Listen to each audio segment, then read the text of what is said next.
micro, ben voilà. Ok. Ok. Bonjour à tous. C'est vrai que là, on passe en deuxième position, donc je pense que... Parce qu'après le déjeuner, c'était un peu compliqué. Mais là, je pense que tout le monde est réveillé. Alors, donc, je me présente. Moi, je suis Edwige Laure-Montbouli. Donc, là, c'est d'abord mon parcours que je dois présenter. Alors, j'ai travaillé... j'ai grandi à Clichy-sous-Bois, dans le 93. Donc, Clichy-Montfermeil, pour ceux qui connaissent. Donc, c'est un peu loin d'ici. Et j'ai travaillé 16 ans pour la Radio Énergie. J'ai créé le département des relations publiques. Et je m'occupais d'Energy Music Award, de tout ce qui s'ensuit. Donc, j'étais plutôt dans ce qu'on appelle le show business pendant 16 ans. Et ensuite, donc, j'ai créé ma structure de communication. Je suis allée travailler en Afrique, parce que je suis d'origine congolaise. Donc, je suis allée travailler sur le continent pour voir un petit peu ce qu'il en était. Donc, là-bas, j'ai monté des actions d'empowerment, de renforcement de capacité de la jeunesse avec la Banque mondiale. On a créé une radio jeune avec l'UNESCO. Et ensuite, je suis revenue en 2018 parce qu'Energy m'a appelé justement pour les 20 ans d'Energy Music Award. Et comme je fais partie de l'équipe qui a créé Energy Music Award, donc je suis revenue pour l'organisation de cet anniversaire. Et en revenant, donc, mon frère qui a créé une ONG depuis 1999 m'a demandé de rester en me disant, ben voilà, Vox Populi est en train de se développer, on a besoin de tes compétences pour tout ce qui est développement de partenariat. J'étais censée faire, parce que le social, je ne connaissais pas vraiment, hein, donc, si, je l'avais fait en Afrique, mais ici, je ne l'avais pas fait. Et donc, je me suis dit, bon, je vais faire peut-être 1 an et ensuite, je repars dans la com. Et en fait, ça va faire donc depuis 2018 que donc, j'ai aidé au développement de Vox Populi, des partenariats. Et donc aujourd'hui, on est une belle structure associative avec des beaux partenariats. Et on travaille essentiellement pour toujours le renforcement des capacités des habitants des QPV, d'où on vient, donc de la jeunesse, par le prisme du sport, la culture et la formation. Et une fois qu'on a dit ça, c'est que moi, je suis venue à l'associatif surtout pour faire des beaux projets et surtout tirer les gens vers le haut. C'est-à-dire que mon leitmotiv, c'est de dire que ce n'est pas parce qu'on fait du social que ce doit être cheap, de mauvaise qualité, ou ne pas faire rêver les gens. Donc moi, mon leitmotiv, c'est emmener les gens qu'on accompagne à travers leurs rêves et les aider à réaliser leurs rêves. Et en général, surtout quand ça passe par l'entrepreneuriat, c'est encore plus pertinent. Voilà. Donc c'est un peu ça mon parcours. Et je suis contente d'être là aujourd'hui parce qu'en fait, l'idée, c'est d'échanger avec vous et de voir en fait si on peut ou donner des conseils ou accompagner par rapport aux différentes trajectoires des uns et des autres. Voilà.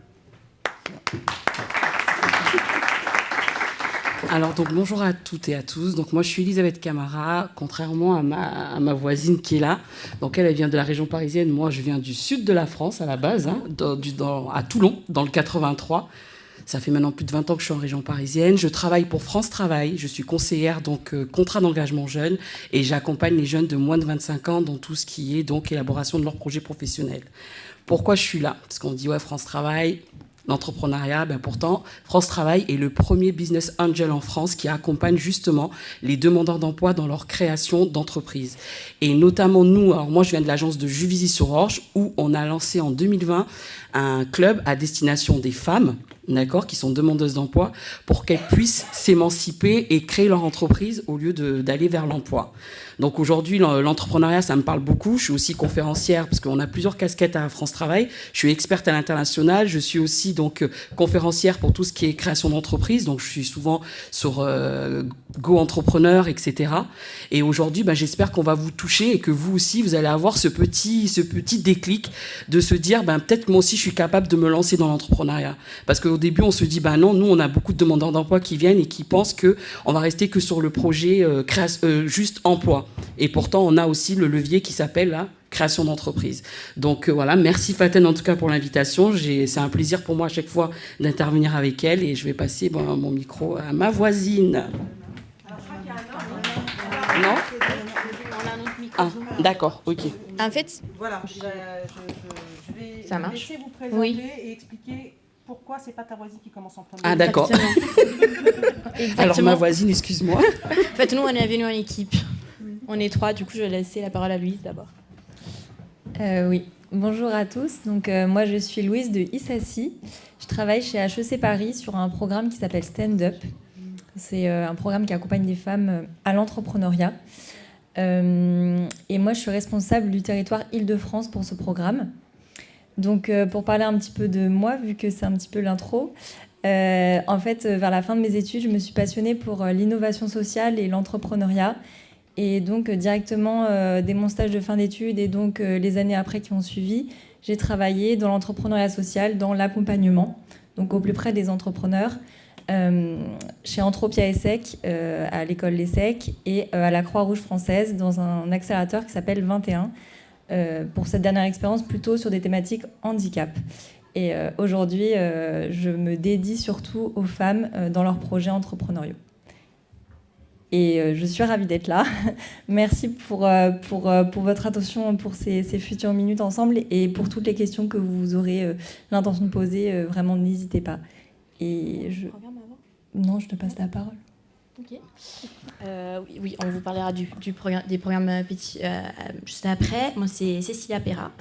Je travaille dans l'équipe d'HEC Paris, dans l'équipe du Centre d'entrepreneuriat social d'HEC Paris avec ma collègue Louise. Je suis italienne, du coup l'accent un petit peu bizarre que vous entendez, c'est ça. Et pour vous parler un petit peu de mon parcours, j'ai commencé, du coup je ne suis pas du tout entrepreneuse. Je ne connais pas les enjeux, mais j'adore travailler avec des entrepreneuses. Je trouve qu'elles ont une énergie vraiment incroyable. J'ai commencé ma carrière il n'y a pas très longtemps dans une boîte qui s'appelle le Women's Forum, qui s'occupe d'organisations événementielles sur toutes les questions de genre.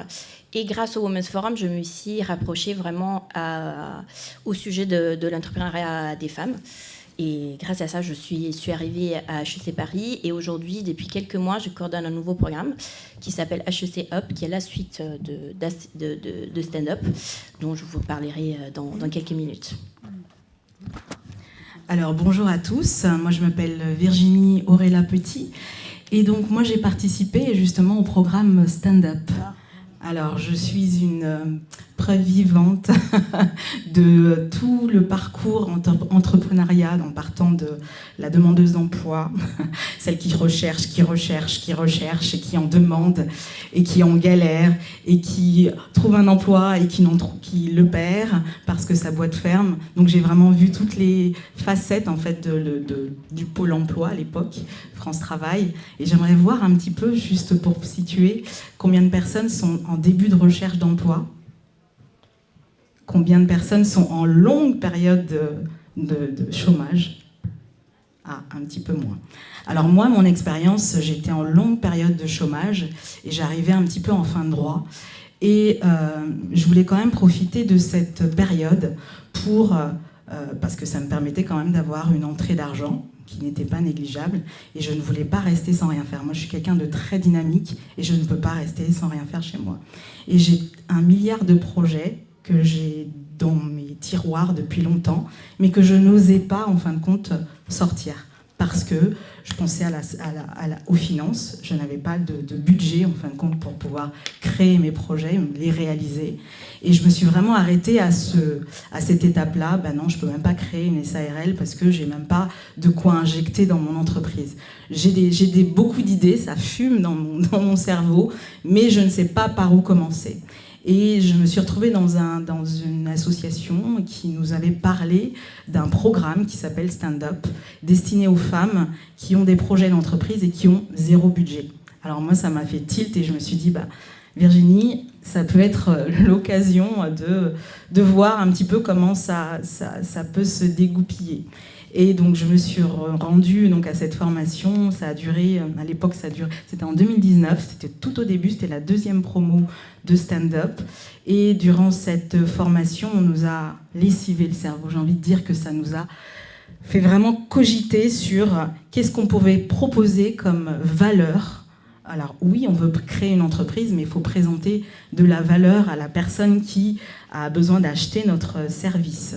Qu'est-ce que moi, Virginie, je peux apporter de plus? Alors moi, mon projet, c'était donc travailler dans le domaine de la communication, apporter mes services à une clientèle qui n'a pas le temps, en fin de compte, et qui pourrait m'utiliser en tant que prestataire de services pour l'organisation d'un événement, pour la gestion des réseaux sociaux, de leurs réseaux sociaux, alors moi j'ai un environnement un petit peu comme madame qui travaille dans le domaine musical, donc je suis moi-même passionnée de musique, passionnée de communication, et je me suis dit là j'ai envie de créer mon poste. Je le trouve pas, ce poste, il ne se présente pas à moi, j'ai envie de le créer.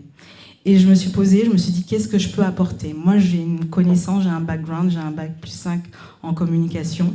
Je suis moi-même chanteuse, artiste. J'accompagne actuellement des artistes dans leurs projets en communication. Ça peut être la création d'un single, donc toute la période où il faut penser au projet, parce qu'il faut se vendre, clairement dans un projet artistique.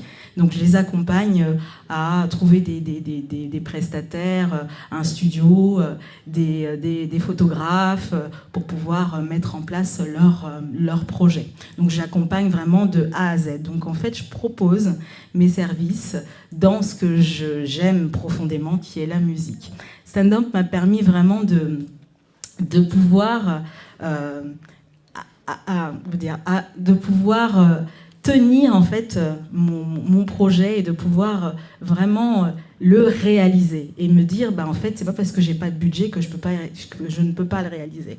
On a créé aussi une communauté autour des femmes entrepreneurs comme moi-même, et donc chacune avait leur propre petit réseau. On a tissé un réseau, on est toujours en contact, et c'est grâce à ce réseau que j'ai pu avoir un de mes super gros clients, qui était donc l'accompagnement d'une grosse entreprise dans le projet du Téléthon. Donc il fallait former une chorale d'entreprises. Donc je les ai vraiment coachés et accompagnés sur un plateau TV du Téléthon qui est passé, donc c'était en 2023. Voilà, donc tout ça pour vous dire que profitez de cette période où vous avez du temps, que vous êtes certes en demande, en recherche d'emploi, mais vous avez du temps à consacrer à vos idées, vos projets, et de les développer. Alors moi, ça a pris un petit peu de temps, parce que j'ai fait ma formation en 2019, ça ne s'est pas goupillé comme je le souhaitais. La société, elle a redémarré il y a 1 an, parce que j'ai dû m'arrêter, retourner dans le salariat, revenir dans l'entrepreneuriat, avoir des périodes un petit peu de montagnes russes, des projets qui n'aboutissent pas, mais on est dans un autre mindset en fait. On est vraiment dans un mode de gagnant, de battant. Et ça m'a aidé en tous les cas, lorsque j'étais aussi en recherche d'emploi, à venir vendre mes compétences. On n'est pas en demande, on n'est pas là en train de mendier un poste. On vend nos compétences. Donc c'est vraiment dans ce mindset, quel que soit votre projet, que ce soit un projet d'entrepreneuriat, que ce soit un projet de reprise d'emploi, vous avez de la valeur à apporter aux gens qui vous entourent. Merci. Voilà. On n'a pas fait d'avoir un seul homme, mais c'est lui qui a demandé à avoir un harem autour de lui, je voulais le préciser. Donc je laisse Ronan. Vous comprenez mieux ? À toi, Ronan. Bonjour. Je m'appelle Ronan. Moi, j'ai fondé il y a 2 ans maintenant une agence de relations publiques et d'influence à Paris. J'étais pas fait de base, si on écoute le milieu scolaire au départ, pour avoir une entreprise qui marche. Parce que moi, quand je suis arrivé à l'école, il y a eu un désamour assez rapide entre elle et moi. Et on m'a expliqué que globalement, c'était pas fait pour moi et que fallait se contenter de pas trop et ça serait très bien. Puis après ça, moi j'ai rencontré la politique. Donc j'ai fait toute ma première partie de carrière en politique auprès de différents élus, que ce soit le président de la République à l'Assemblée nationale, ou 2 ans avec le patron de Madame Thibault-Guilhuys, dont j'ai été le chef de cabinet pendant 2 ans. Donc le premier business angel de France, je l'ai beaucoup entendu. Le monde est petit. Et quand j'ai décidé d'arrêter la politique, parce que c'est 2 ans où on dédie sa vie à quelqu'un d'autre, jour, nuit, semaine, week-end, j'ai décidé de partir dans le privé, dans une entreprise, dans un job salarié, où j'ai fait 3 mois. C'était pas fait pour moi, manifestement, et donc au bout de 3 mois, j'ai décidé de monter mon entreprise. Et c'était la meilleure décision de ma vie, objectivement. J'ai jamais autant travaillé de ma vie. J'ai jamais été aussi tendu de ma vie, ça clairement. Mais j'ai jamais été aussi libre. Et je pense que ce qui est le plus important quand on veut se lancer, c'est pas d'où vous venez, c'est pas quelle formation vous avez faite, quelle est votre histoire, c'est pourquoi vous le faites. Parce qu'il y a autant d'entreprises qu'il y a de gens. C'est-à-dire qu'on voit les success stories de start-up à plusieurs centaines, voire des milliards d'euros de valorisation, des grandes entreprises du CAC 40. On a l'impression qu'il faut avoir fait HEC, désolé, ou sortir de Sciences Po ou de l'ENA pour avoir une entreprise qui marche. Et je pense que ça, c'est une question qui est importante, et on a des parcours, je pense, assez différents les uns des autres, mais on est tous à peu près arrivés au même point qui est l'entrepreneuriat. Et il y a vraiment autant d'entreprises qu'il y a de gens, et je pense que ça vaut le coup de se lancer, parce que vous serez libre. Vous serez face à vos réussites, ça sera vos réussites, bon, ça sera aussi vos échecs quand vous échouerez, parce que vous échouerez. Et ça, je pense que c'est une très belle aventure personnelle à vivre. Est-ce que déjà une première question avant d'enchaîner?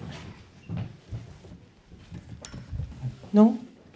Ça viendra par la suite. Déjà, on encaisse ce qu'on vient d'apprendre là. Est-ce que nous, on peut poser des questions? Ah, mais avec plaisir, vas-y.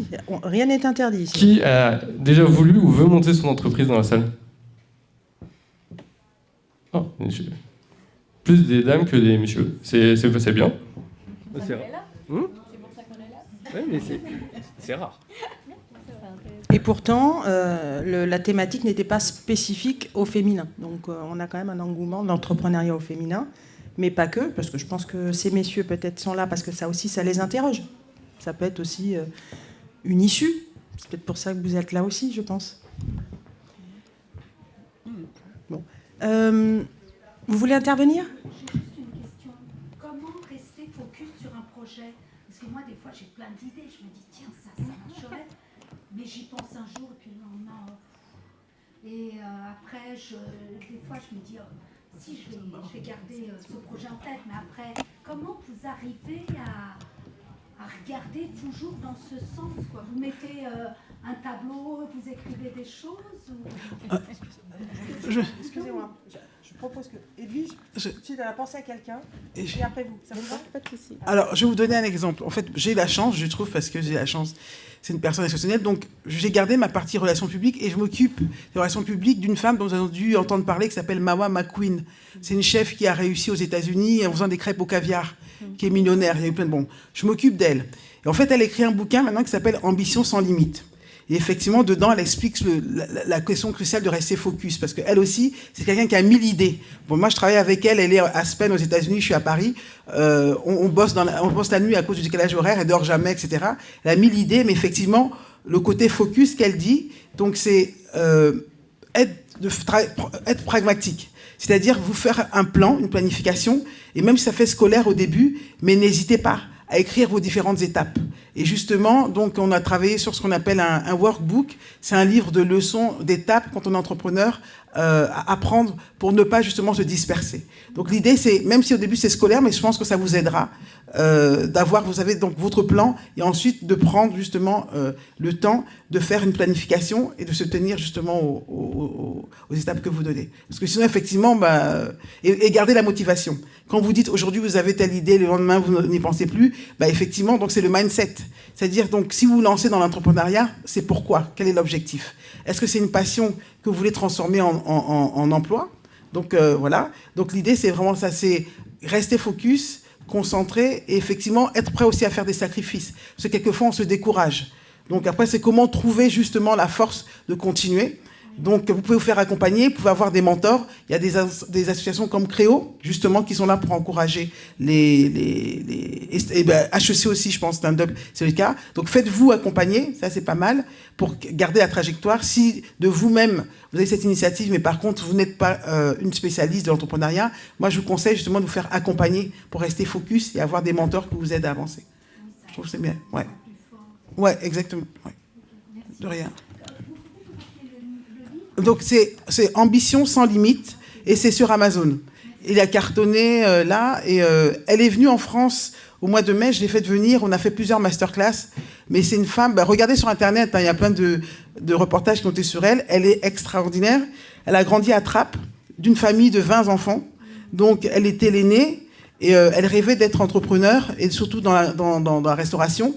Elle a fait l'école gastronomique dans le 78 de Saint-Quentin-en-Yvelines.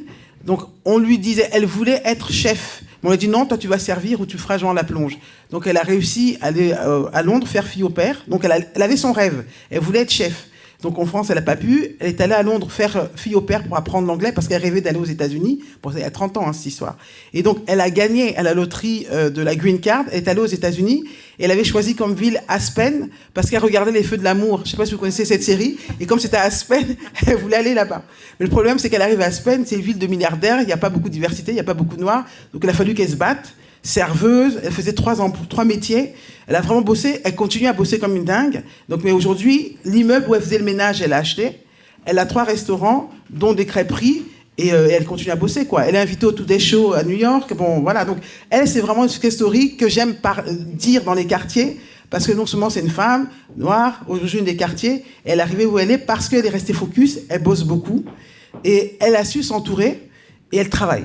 Donc, ce qu'elle dit, elle travaille, elle travaille. Comme elle dit, si tu te lances dans l'entrepreneuriat, donc oublie les week-ends entre amis, oublie le côté social et tout. Donc, il faut savoir faire des sacrifices pendant un certain temps, mais pour atteindre ses objectifs.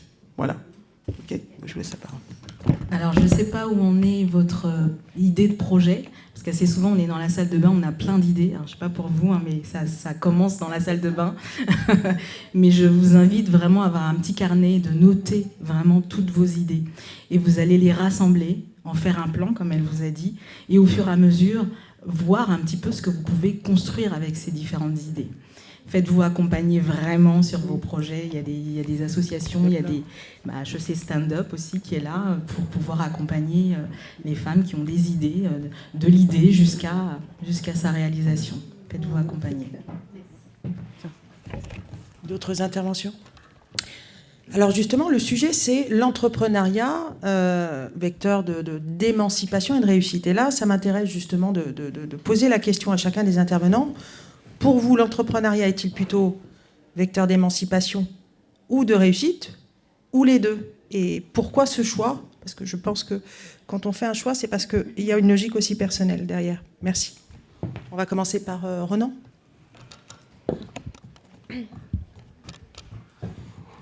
Je pense que ça dépend déjà de ce qu'on met derrière le mot réussite. Est-ce que c'est la réussite économique? Est-ce que c'est la réussite professionnelle? Est-ce que c'est une réussite personnelle? Être entrepreneur, c'est prendre le risque de se casser la gueule. On peut très bien réussir et puis du jour au lendemain, ça s'arrête. Donc je pense que tout mettre sur la réussite économique, c'est une variable, c'est un facteur. C'est aussi ce qui fait qu'on reste focus, parce que personne n'a parlé d'argent sur votre question. Mais quand vous commencez à engranger les premiers euros de chiffre d'affaires et que ça marche bien, c'est une bonne motivation pour rester focus. Donc je pense que sur la réussite personnelle, quelque chose qui est moins corrélé au chiffre d'affaires, à une entreprise qui se crée, qui vit, qui meurt pas, enfin tout ça. Indéniablement, parce que pour réussir dans l'entrepreneuriat, il faut se dépasser soi-même. Ça, c'est on commence de manière X et on se transforme parce qu'on doit acquérir de nouvelles compétences. On doit apprendre sur nous-mêmes. On doit corriger nos mauvais traits de caractère. D'être tout fou, d'être colérique, d'être stressé. Moi, je suis un grand stressé. J'ai dû apprendre à moins l'être, hein, parce que sinon, les premières nuits, elles étaient un peu compliquées. Donc, sur la réussite, je pense qu'indéniablement, une aventure entrepreneuriale, peu importe où elle va, peu importe comment elle se déroule, elle vous fera grandir et vous changerez. Financièrement, personnellement, humainement. Et vous rencontrerez plein de gens, parce que ça marche comme ça, on fait pas de... Être entrepreneur, c'est faire du commerce, et le commerce, ça se fait avec des gens. Et sur l'émancipation, oui, ça peut. On peut en parler de Madame McQueen, qui est partie de Trappes et qui est maintenant millionnaire à Aspen. Je pense que l'entrepreneuriat, c'est surtout vis-à-vis de soi-même. Si on le met au prisme du regard des autres, ça va vous foutre une pression démesurée. Donc je pense que la question de l'entrepreneuriat, c'est vraiment un combat contre soi-même. Et si on essaye de se dire c'est comme ça que je vais m'émanciper des préjugés, etc., c'est un combat supplémentaire qu'on se rajoute, et je pense que c'est pas forcément évident sur déjà quelque chose qui est pas simple au quotidien.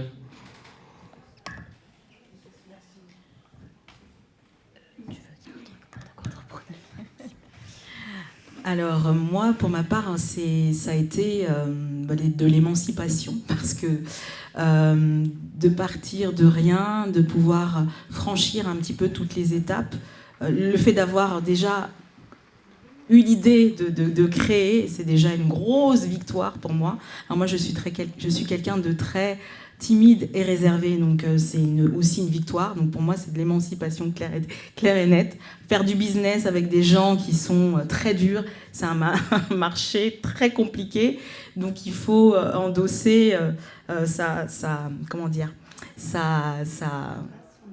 son armure, exactement. Alors moi, je me rappelle de la formatrice qui s'appelle Nathalie Rion, qui nous disait imaginez un animal totem lorsque vous allez vendre, en fin de compte, votre produit. Alors moi, j'avais choisi le lion pour que je puisse vraiment avoir cette rage et cette envie d'accomplir ma vente.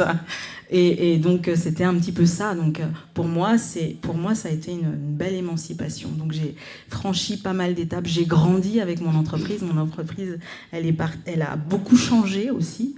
J'ai voulu faire beaucoup de choses au départ. Et au final, je me retrouve à me nicher un petit peu plus dans le domaine artistique. Et donc, c'est plusieurs étapes. Donc, je dirais que pour moi, en tout cas, ça a été une belle émancipation.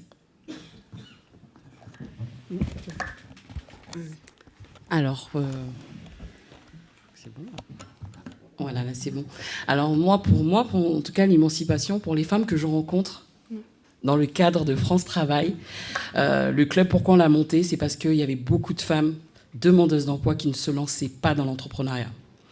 Et au début, on ne comprenait pas pourquoi. Et il y avait un critère, c'était le syndrome de l'imposteur. Il y avait beaucoup de femmes qui ne se sentaient pas capables de pouvoir se lancer dans l'entrepreneuriat. Elles avaient l'idée, mais elles se disaient non, je suis demandeuse d'emploi, faut que je trouve absolument un emploi. Donc, en créant ce club-là, elles ont rencontré d'autres femmes comme elles qui se sont lancées, qui ont réussi. C'est vrai que dans réussite, généralement, on entend économique. Mais déjà, rien que le fait de créer son entreprise, pour moi, c'est une réussite. Le fait de partir de l'idée et d'aller jusqu'au projet et de créer, c'est une réussite. Aujourd'hui, nous, au sein de notre institution, on essaye vraiment, avec, en tout cas au sein de mon agence, que je ne parle pas au nom de tout France Travail, donc de mon agence à moi, c'est qu'on veut vraiment pousser ces femmes à aller au moins de voir, parce que tant qu'on ne tente pas, on ne peut pas savoir si on est capable ou pas. Oui. Pardon, je me permets de rebondir parce que c'est exactement le message qu'on porte nous. Pardon, je vais terminer. Donc voilà, nous, à ce niveau-là, on leur dit, tant que vous ne tentez pas, vous ne pouvez pas savoir de quoi vous êtes capable. Généralement, on a des femmes, ce sont des mamans. Et je leur dis, mais déjà, vous savez qu'en tant que mère, vous êtes déjà en fait femme d'entreprise. Parce que pour gérer une famille, il faut gérer tout ce qui est planning, nourriture, les courses, etc. Le mari aussi, il faut le gérer aussi, hein. Excusez-moi. Je dis. Donc déjà, vous êtes déjà dans la posture d'entrepreneuse, sans le savoir. Maintenant, tentez. C'est vrai qu'il y a des hauts et des bas. On peut réussir comme on peut aussi échouer. Mais c'est pas vraiment un échec, parce qu'au moins, on a tenté. Donc nous, on a créé ce club-là. Aujourd'hui, je crois qu'il y a 189 femmes qui ont des projets divers, des femmes qui avaient du mal même à pitcher, parce qu'on fait des ateliers autour de ce club-là. On anime des ateliers et on sait qu'en France, il y a énormément d'acteurs autour de la création d'entreprise. Mais maintenant, à quelle étape je suis de mon projet et quand je dois avoir ces acteurs-là. Donc, on essaye de recentrer. Et à la première étape, je vais voir cette association-là ou je vais voir cette structure. Donc, on va chercher les acteurs de la création d'entreprise. D'ailleurs, je ne sais pas avec qui j'ai eu contact avec HEC, parce qu'on a envoyé justement votre programme à nous. Voilà. C'est ce que je me disais, le prénom me disait quelque chose, où on envoyait des demandeuses d'emploi qui ont été choisies par leur programme, parce que pour nous, c'est important d'avoir l'information au moment T, quand on est dans la création d'entreprise. Tout à l'heure, j'entendais, et elle a bien répondu, par rapport, j'ai beaucoup d'idées. Nous, on prime toujours, faites-vous accompagner. L'entrepreneuriat, il faut se faire accompagner. Surtout au niveau de la France, où l'entrepreneuriat, en fait, c'est pas inné. Parce qu'on n'a pas eu cette éducation à l'école. Moi, je suis partie à l'école et on ne nous a jamais parlé de l'entrepreneuriat. C'était, fais tes études, trouve un travail, et point barre. Et surtout notre génération à nous. Donc moi, je suis née en 79, je ne sais pas, parce que je crois qu'il y a des plus jeunes, et j'accompagne justement des plus jeunes, où c'est une génération qui est un peu plus libre que nous, parce que nous, c'était la sécurité de l'emploi.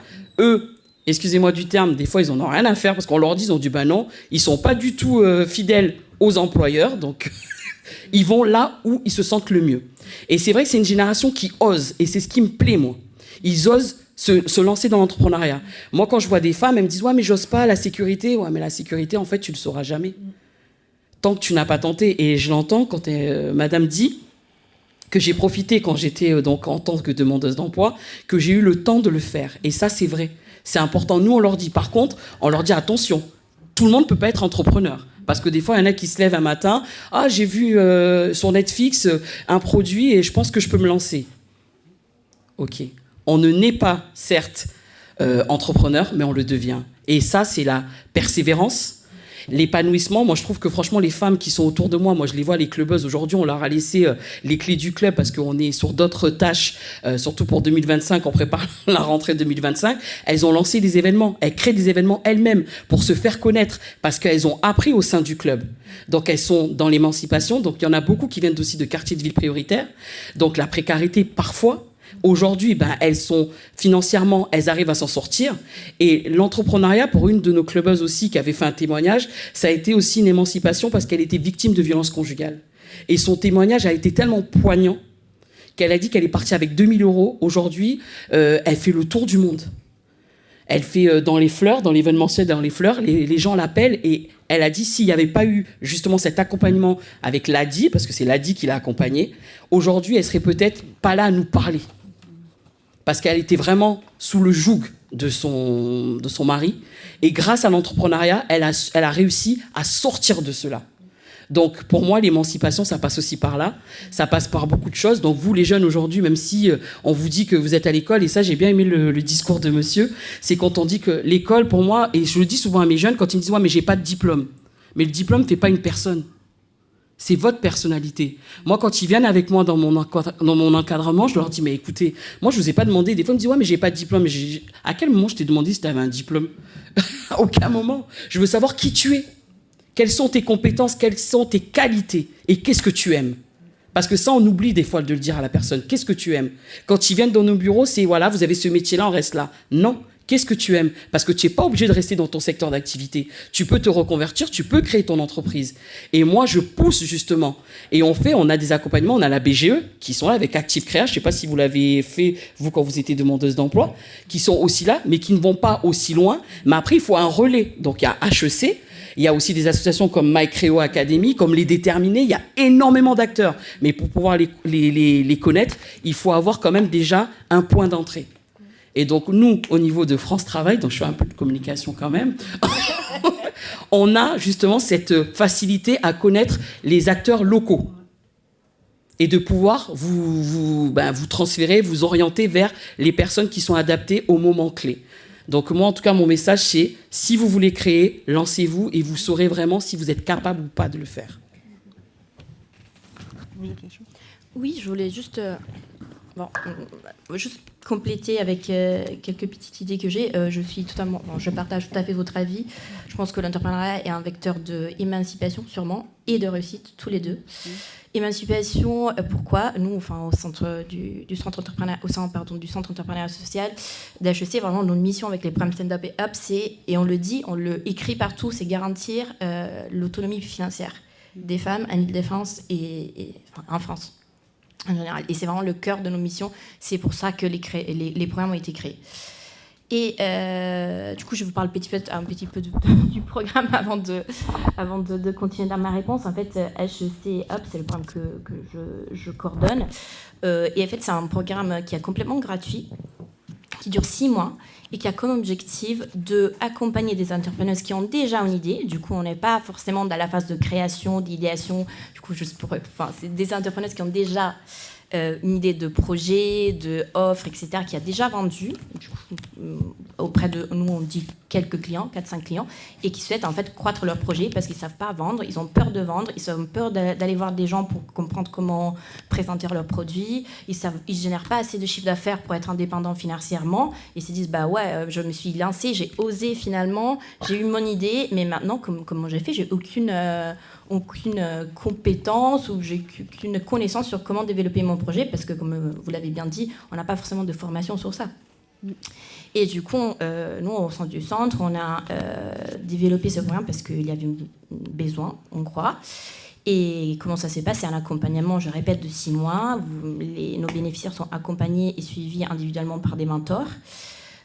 Il y a aussi des moments de formation collective via des webinaires, des office hours comptabilité, parce qu'on sait que c'est un sujet pas très fan. Et le but, c'est vraiment de solidifier et pérenniser leur projet. Cela étant dit, pour chaque promo, enfin c'est un programme récent, mais sur les 3 promos que je vois, on a des abandons tout le temps, des gens qui n'arrivent pas à pérenniser leur business. Et du coup, ils abandonnent l'accompagnement, ce qui est tout à fait normal. Mais en fait, le message que nous, on veut faire passer, c'est que c'est pas un échec, ça. De abandonner, c'est vraiment pas un échec. Voire, c'est vraiment une réussite. Parce que de se mettre en sécurité, comprendre que ce projet-là ne pouvait pas marcher ou c'est pas le bon moment, c'est une réussite. Et pendant la formation, j'ai appris des compétences qui pourront me permettre de potentiellement retrouver un emploi qui est plus qualifié ou m'élancer dans 2 ans dans un autre projet avec les compétences que j'ai acquises, etc. Mais on ne parle jamais d'échec. Et on sait que pour les bénéficiaires qu'on accompagne, c'est très dur de laisser l'accompagnement et de faire le deuil du projet. Et le message qu'on essaie vraiment de faire passer, nous, c'est que c'est une réussite dans les conditions qui étaient les leurs en ce moment-là. Voilà, j'ai beaucoup parlé, mais ce que je voulais dire, c'est que pour moi, c'est un facteur de réussite parce que dans tous les cas, on réussit. Même si potentiellement, ça arrive qu'on doit abandonner le projet. Merci. Avant que Edwige, tu me donnes ta réponse, toi aussi. Oui. Je pense qu'il y a plusieurs personnes qui sont certainement intéressées par le programme HEC Stand Up. D'ailleurs, il y en a qui sont venus me voir à ce propos. Oui. Donc, si je comprends bien, formation gratuite. Voilà. C'est important. Alors, excusez-moi, je pensais qu'il y avait un petit intro et qu'après on reprenait. Oui. Voilà, c'est pour ça que. Mais vous voulez que je. Donc, vous voulez que je développe. Oui, tout à fait. Très bien. Donc, le programme Stand Up, il a été lancé en 2018. Et en fait, ce que propose ce programme, c'est il propose aux femmes, exclusivement, d'oser avancer.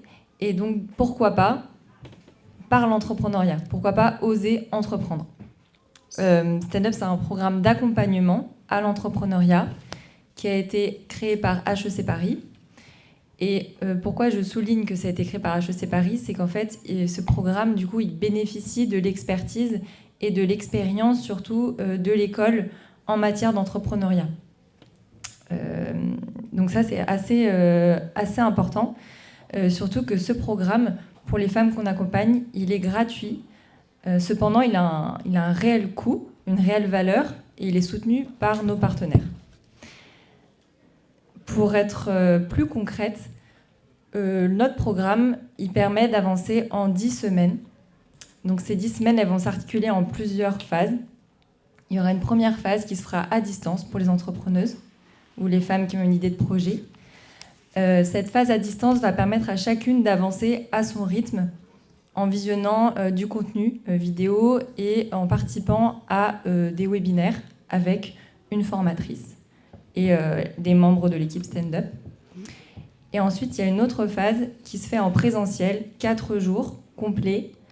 À l'issue de ces 4 jours, de tout ce parcours de 10 semaines, on va faire une grande remise des certificats qui va vraiment matérialiser tout le chemin parcouru par chaque entrepreneuse.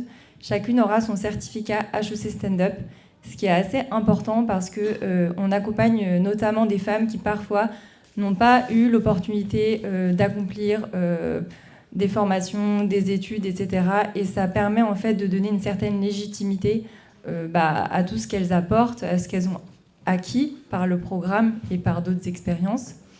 Et ça, c'est un grand moment aussi pour célébrer finalement leur envol. Donc nous et je pense tous les programmes d'accompagnement à l'entrepreneuriat partent du principe qu'un bon entrepreneur, un entrepreneur qui a des chances de réussir, c'est aussi un entrepreneur une personne qui sait bien s'entourer. Et c'est pour ça qu'on est là et qu'on le fait. Et ce qu'on va essayer de développer un maximum, c'est la confiance en soi. Et je trouve que c'est assez lié avec l'émancipation dont on parlait. Donc c'est vraiment appuyer aider chaque entrepreneuse à développer leur confiance en elle, la confiance en soi.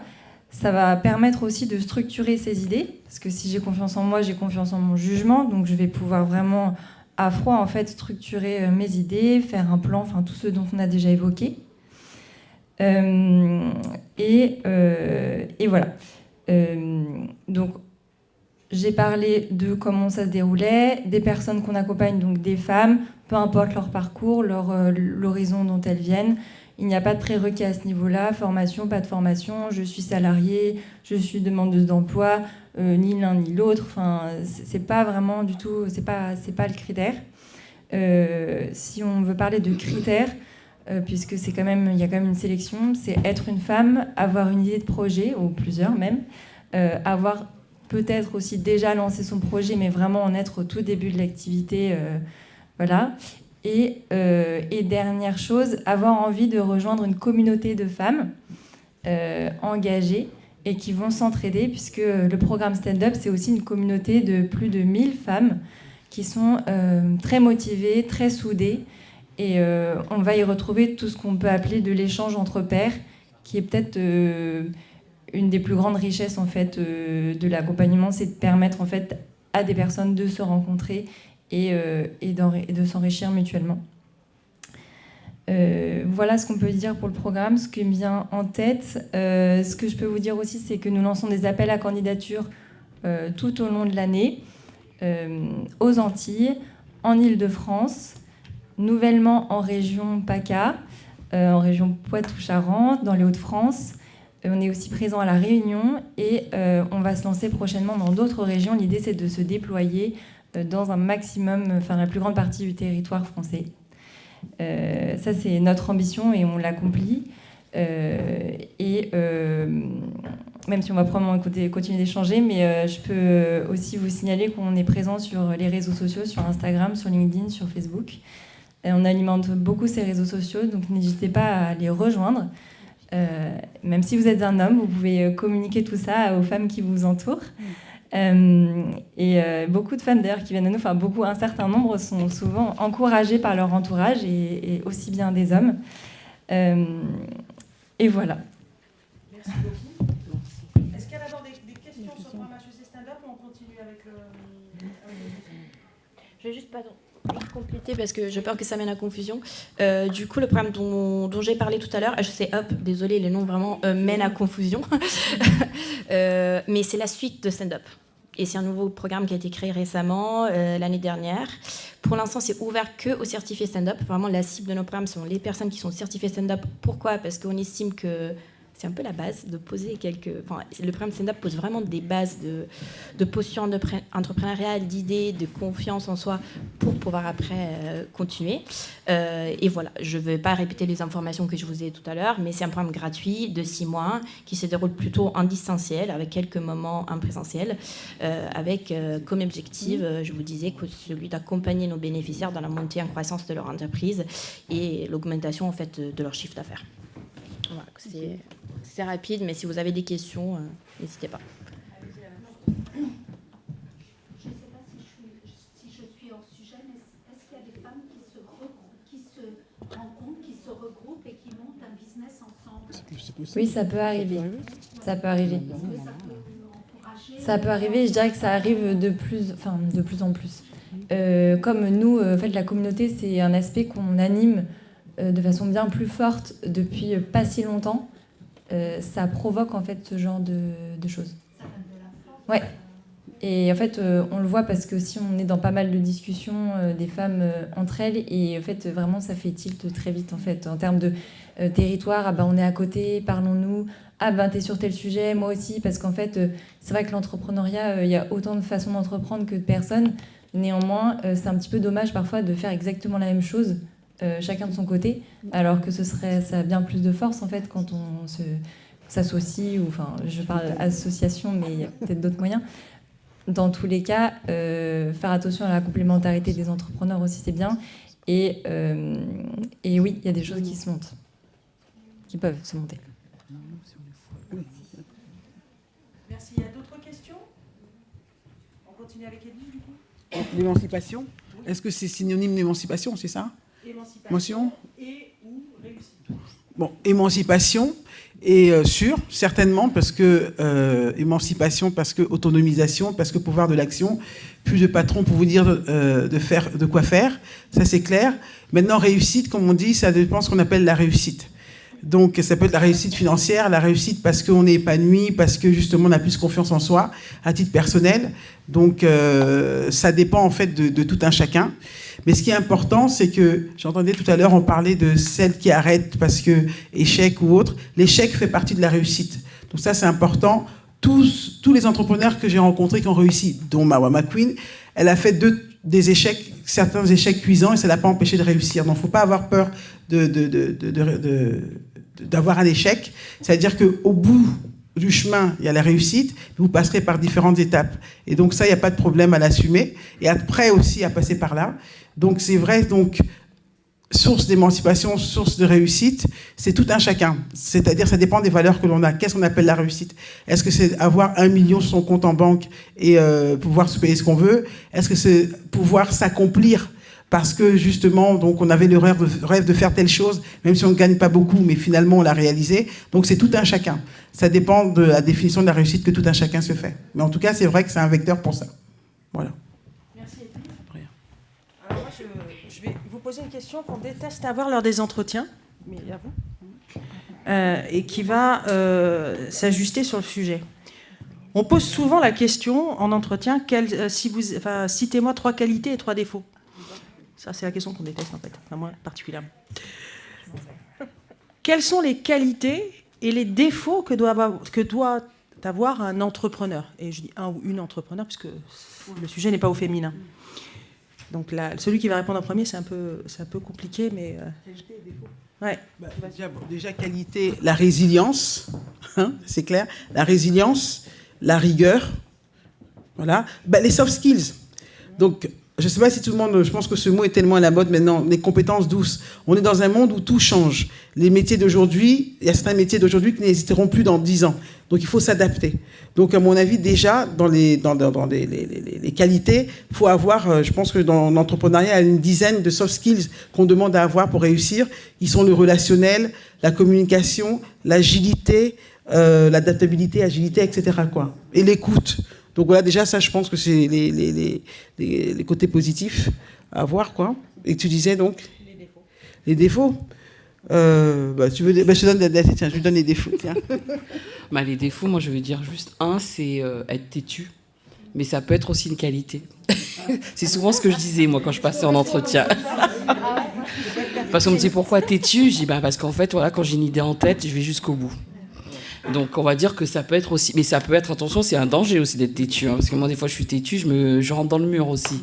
Donc je pense que souvent l'entrepreneur, quand il a son idée, parfois on a du mal à lui dire attention, parce qu'il dit non mais moi je sais c'est comme ci, c'est comme ça et point barre.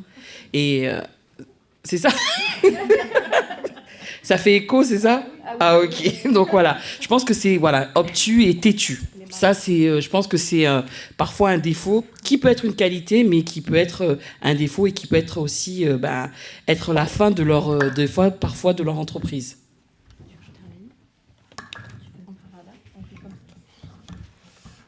Dans les qualités, je pense que déjà, il y a orgueilleux. Parce qu'il y a beaucoup de gens qui vont vous dire « vous n'allez pas y arriver, vous allez vous planter, c'est pas comme ci qu'il faut faire, c'est pas comme ça ». Souvent, c'est des gens surtout qui l'ont jamais fait. Donc orgueilleux, je pense que c'est une bonne qualité quand on veut être entrepreneur.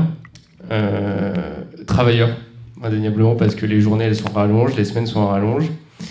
Et avoir la niaque. Il faut vraiment avoir envie de bouffer le monde, je pense que c'est important, et être prêt à y aller à fond. Dans les défauts, obtus, effectivement, parce qu'il faut être ouvert à la critique positive, à celle qui permet d'évoluer, et à la critique constructive.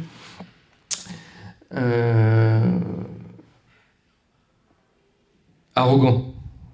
Je pense qu'il faut vraiment pas être arrogant. Il faut être sûr de soi, mais il faut pas être arrogant. Et un troisième défaut... je sais pas, je m'arrêterai là, je pense, sur les défauts. Alors moi, en tant que personne qui accompagne des entrepreneurs, je vais me concentrer peut-être sur les qualités, parce qu'en fait, si je fais ce métier, c'est que j'admire énormément les entrepreneurs. Ce que j'admire principalement de voir chez les entrepreneurs, c'est leur persévérance et leur courage. Vraiment, c'est deux choses que je retrouve à chaque fois chez les entrepreneurs, entrepreneuses. Et surtout aussi la capacité à rebondir, parce que ce que j'ai observé, c'est que c'est assez courant pour un entrepreneur en fait de mettre en œuvre plusieurs projets successivement. C'est mieux qu'en même temps, mais ça peut arriver. Et ce côté toujours rebond après un éventuel échec, je trouve que c'est une qualité, c'est quelque chose que je retrouve souvent, et donc j'imagine que ça fait partie intégrante du fait d'être entrepreneur. Les défauts, vraiment, j'y arrive pas. C'est pas. T'en as pas. C'est dur de passer en dernière parce que, enfin presque avant dernière, parce qu'il y a beaucoup de choses qui ont déjà été dites. Je pense que la seule chose que je veux ajouter en termes de qualité, c'est l'autonomie. Il faut être autonome. C'est vraiment très important, et j'accompagne 50 bénéficiaires sur mon programme, et j'arrête pas de répéter qu'il faut être autonome. Souvent, il y a cette relation qui s'est créée avec les programmes d'accompagnement, évidemment des bénéficiaires qui nous disent mais sans vous on peut pas y arriver. C'est totalement faux. Nous on le dit, c'est faux. Nous juste on vous accompagne, on vous donne des conseils, c'est vraiment un programme, je répète encore, d'accompagnement, mais vous êtes très capable de le faire toute seule. Et je pense que voilà, c'est vraiment l'autonomie et la capacité de s'organiser pour y arriver tout seul. Alors c'est vrai que je vais un petit peu répéter. C'est vrai qu'il faut être à l'écoute de son client. Alors être têtu, c'est bien. C'est bien pour tenir tête et pour pouvoir continuer, persévérer, avancer. Mais être têtu, mais aussi être flexible, à l'écoute de son client, c'est important. Parce que sans ton client... Et des mentors aussi qui nous accompagnent. Écoutez vraiment les conseils, parce qu'assez souvent, on aura des mentors qui vont nous dire bah là, tu vas dans le mur, donc écoutez les bons conseils.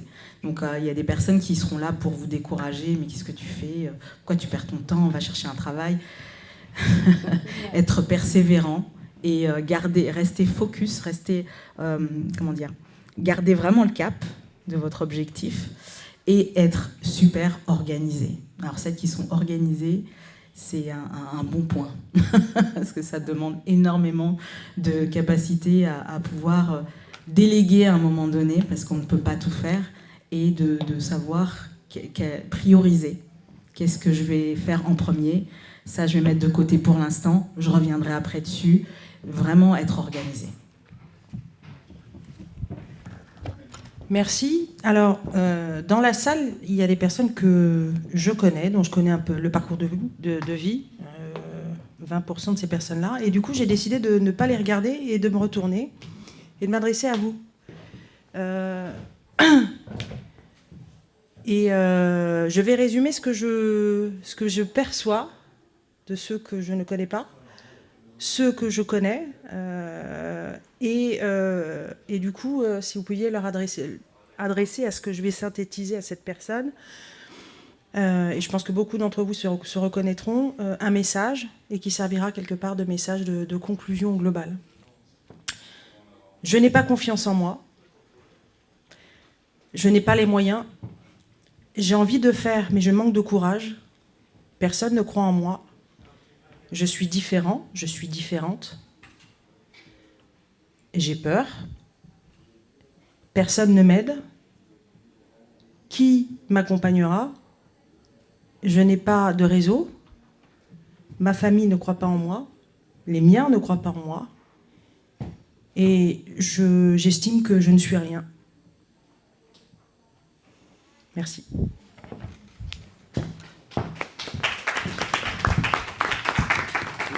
Alors je vais répondre parce que tous ces mots, j'ai été dans cette même situation, hein, mais vraiment toutes. On se les pose tous. Et je suis rien, qu'est-ce que je peux apporter de plus? Chacun a de la valeur. tous vos projets ont de la valeur. Et c'est cette valeur que vous allez pouvoir vendre à vos clients. Et ne pas prendre conscience, en fin de compte, de cette valeur que vous pouvez apporter. Vous avez vraiment de l'or entre les mains, j'ai envie de dire. Chaque projet est exceptionnel. Tout le monde n'aura pas la même idée que vous.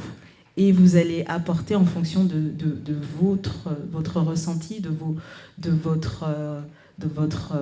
ce que vous vivez, en fin de compte, vous allez apporter quelque chose de différent. Vous allez rencontrer des entrepreneurs qui ont le même parcours scolaire que vous, mais vous apportez quelque chose de différent. Donc vraiment, n'ayez pas honte de ce que vous pouvez proposer. Quelqu'un qui n'a pas le budget est un frein, certes, mais il y a tout un tas de choses qui peuvent être mises à votre disposition, notamment le réseau. Le réseau est super important pour débuter. Lorsque l'on ne connaît personne, lorsque l'on n'a pas les bons contacts pour débuter, ce réseau va être vraiment votre force pour vous propulser et vous mettre déjà sur les premiers rails, sur une première étape, sur une première vente. J'insiste sur la vente parce que c'est la vente qui va vraiment déclencher votre business. Et ne pas avoir peur de se remettre en question, ne pas avoir peur de passer pour un nul. On a le droit d'échouer, on a le droit de se remettre en question et d'améliorer notre offre en fonction de ce que le client aura besoin. Encore une fois, on apporte de la valeur et c'est ce que le client viendra chercher chez vous. Donc vous avez la clé entre les mains. Comprendre en fait le besoin de ce client et y répondre. Moi, mes clients, ils viennent vers moi parce que j'arrive à leur apporter de l'écoute, j'arrive à leur apporter du gain de temps. Donc ils n'ont pas le temps de le faire, donc ils viennent me voir. Je réponds à ce besoin-là. Mais ils peuvent très bien aller voir Havas, ils peuvent très bien aller voir d'autres agences. Ils n'auront peut-être pas le budget. Moi, je m'adresse à une cible porteur de projet, TPE, PME, association, une cible qui n'a pas accès en fait à une agence de communication. Il y a un budget. Donc je m'adresse à cette cible-là. Donc tout le monde, on a tous éventuellement un client quelque part qui pourra accepter notre offre. Voilà. Donc la personne qui se décourage, la personne qui dit moi j'ai pas de contact, essayez de vous rapprocher d'institutions ou de formations telles que HEC Stand-Up, il y en a d'autres, mais en tous les cas, ils vont vous apporter ce petit plus qui vous manque pour débuter.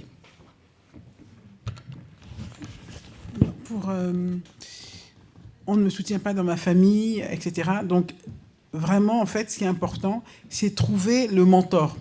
On est dans une société où, comme on a dit, vous avez des aides. Vous pouvez avoir de l'aide auprès de France Travail, d'HEC Stand-Up ou autre. Trouvez quelqu'un de bienveillant qui vous regardera avec un regard bienveillant et qui vous aidera à vous pousser. Si ce n'est pas dans la famille, trouvez-le autour de vous, il y a forcément quelqu'un. Si ce n'est pas un ancien prof ou si ce n'est pas quelqu'un, un conseiller de Pôle emploi ou autre, mais trouvez la personne qui va devenir votre mentor. Ça, c'est hyper important. Donc, même si à la maison, il n'y a pas, même si à la famille, ce n'est pas grave. Donc, mais en tout cas, dans le chemin d'entrepreneuriat, il y a toujours quelqu'un qui vous accompagnera, qui vous poussera. Trouvez-le. Donc, ne vous laissez pas envahir par le côté « il n'y a personne qui me soutient à la maison », allez chercher soutien ailleurs. Il y a forcément quelqu'un qui vous poussera, qui vous accompagnera. Voilà, ça, c'est important. Moi, ce que j'aimerais dire, et c'est ce que je dis à mes enfants souvent, c'est que n'allez pas chercher votre valeur dans les yeux de quelqu'un. Parce que vous serez toujours déçus. Malheureusement, c'est ça. Allez la chercher au plus profond de vous.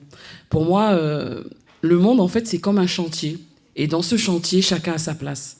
Chacun a sa place qu'on apporte tous. On a tous une valeur, on a tous quelque chose à apporter. Même si c'est, pour vous, ça a l'air minime. Et pour moi, la plus grande des réussites, c'est pas le plus grand des projets. Donc, ce que je pourrais vous dire, c'est déjà, croyez en vous.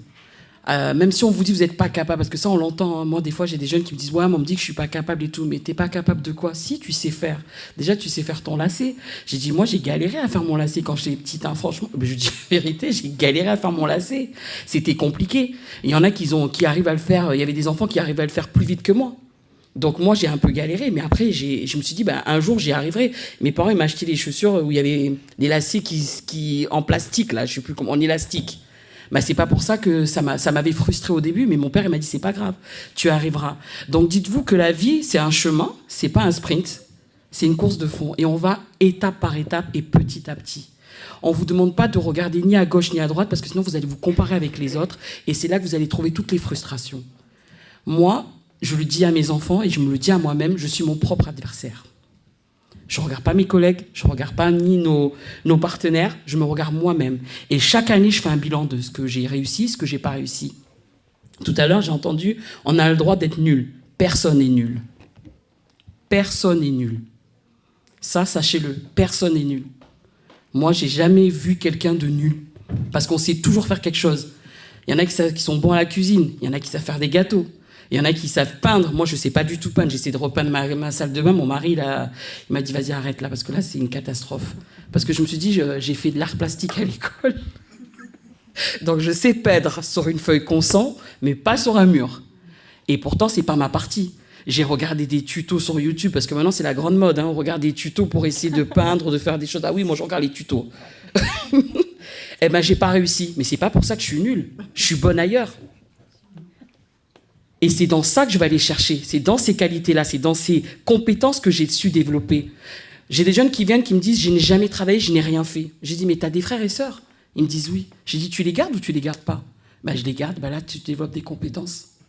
Parce que tu as l'organisation de tes frères et sœurs. Tu as aussi la surveillance. Ça veut dire qu'on te fait confiance. N'allez pas chercher les grandes choses, en fait. C'est dans les petites choses, déjà, qu'on va réussir à trouver sa confiance et qu'on va trouver des réussites. Moi, je pars déjà de tout petit. Comme je dis, mes lacets, j'ai galéré à faire mes lacets. Et même, j'ai 2 enfants qui sont totalement différentes. J'en ai une qui est super sage et une qui me casse la tête. Mais casse la tête. Et pourtant, je ne les compare jamais. Parce que chacune m'apporte quelque chose dans mon quotidien.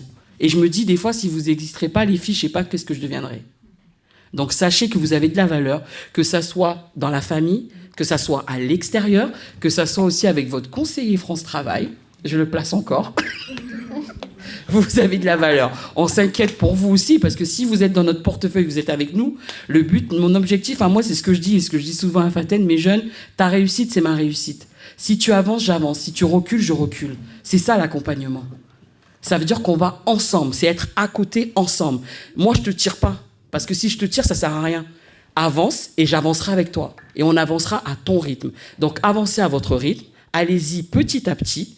Ouvrez-vous. Allez chercher des soutiens ailleurs que dans la famille. Parce que souvent, l'engrenage, c'est l'environnement.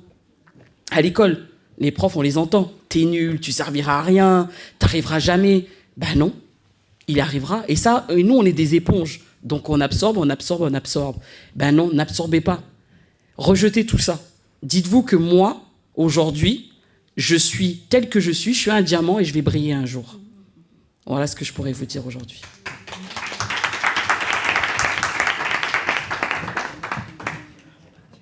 J'ai entendu... Merci. Merci beaucoup. C'est pas grave. C'est la fin. On a fini. Je voulais juste ajouter, parce que j'ai entendu tout à l'heure, je suis différent. C'est pas vrai. Vous avez pas peut-être idée de la diversité des profils qu'on accompagne. C'est vraiment pas vrai qu'il y a que les gens d'HEC, désolé, ou des Sciences Po qui arrivent à monter des boîtes. C'est ce qu'on voit. Mais nous, dans la communauté stand-up, on a combien de femmes? 1000, 1200? Ouais, un peu plus de 1000 personnes qu'on a accompagnées depuis 2019. Et elles sont toutes complètement différentes. Dans les 50 bénéficiaires que j'ai dans Up, il y a des personnes qui ont développé des projets d'ingénierie, d'autres qui vendent des bijoux, d'autres qui ont un projet de restauration. C'est tellement dur même de former les mentors et de les briefer ou les intervenants, parce que en fait, je sais même pas comment expliquer la diversité de profils qu'on accompagne. C'est ce qu'on voit. Enfin, on a une image d'un entrepreneur qui est assez stéréotypée.